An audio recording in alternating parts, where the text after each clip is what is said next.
नमस्कार.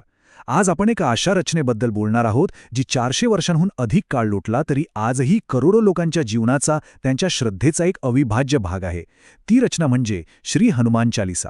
पण कधी विचार केलाय की 400 वर्ष जुनी एक भक्ती कविता आजच्या काळातही जगातल्या सर्वाधिक वाचल्या जाणाऱ्या रचनांपैकी एक कशी काय असू शकते?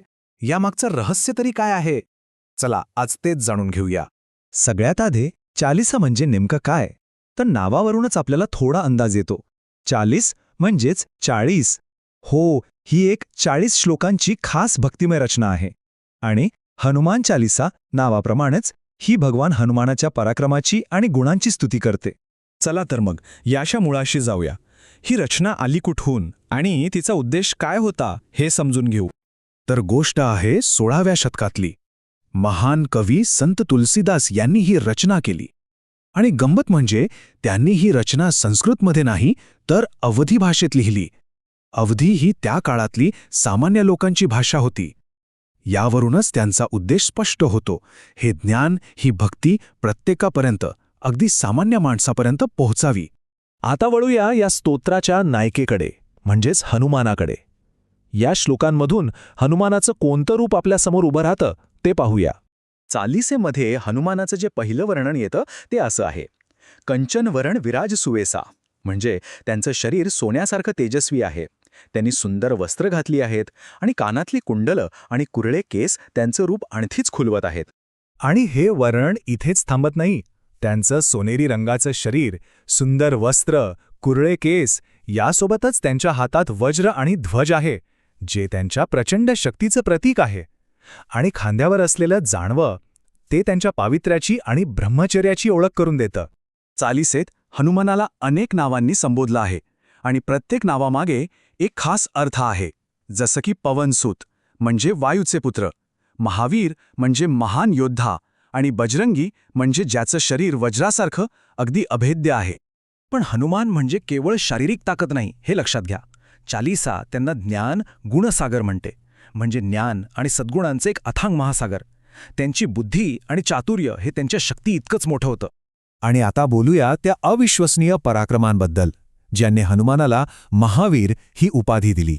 हनुमानाची एक जबरदस्त शक्ती होती, ती म्हणजे आपलं रूप हवं तसं बदलण्याची.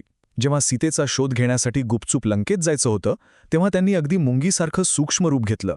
आणि दुसरीकडे जेव्हा शत्रूंना धडकी भरवायची होती, लंका जाळायची होती, तेव्हा त्यांनी विशाल असं बिकट रूप धारण केलं. त्यांच्या शक्तीचा आवाका किती मोठा होता याचं एक उदाहरण ऐका. लहानपणी त्यांना सूर्य म्हणजे एखादं गोड फळ वाटलं आणि ते खाण्यासाठी त्यांनी थेट आकाशात झेप घेतली.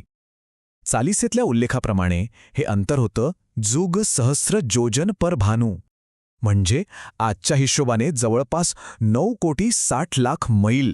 कल्पना करा केवढी अफाट झेप असेल ही.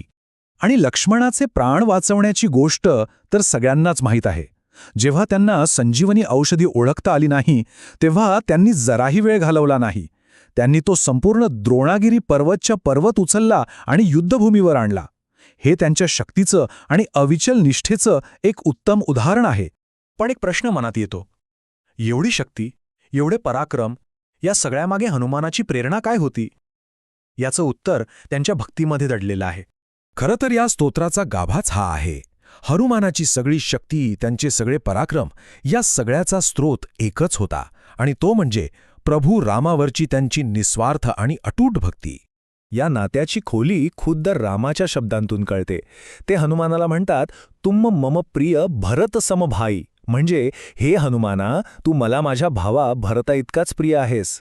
विचार करा, यापेक्षा मोठा सन्मान तो काय असू शकतो?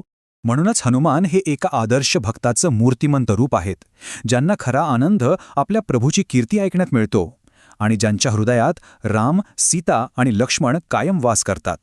बरं, आपण हनुमानाबद्दल तर जाणून घेतलं, पण जी व्यक्ती ही चालीसा वाचते किंवा ऐकते तिला काय मिळतं? ही चालीसा पठण करणाऱ्यांना काय वचन देते? तर असं मानलं जातं की या चालीसेच्या पठणाने अनेक फायदे होतात.